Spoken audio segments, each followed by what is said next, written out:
logging the progress.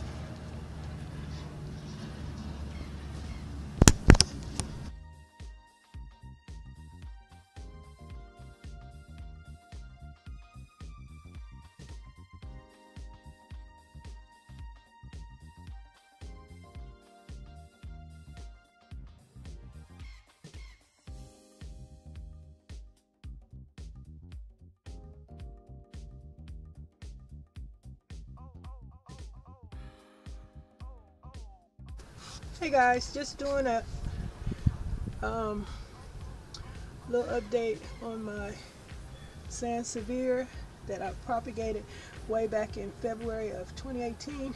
Just showing you guys current development, what's going on. As you can see right in there, I'm getting some new leaves, and right in there I'm getting some new leaves. It looks really nice and fresh, and it's developing and coming along very well. The progress is great.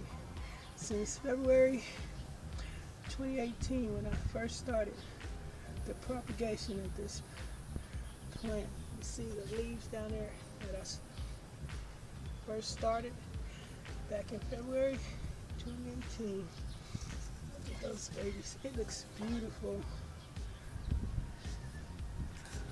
My update, my Sansevieria snake plant.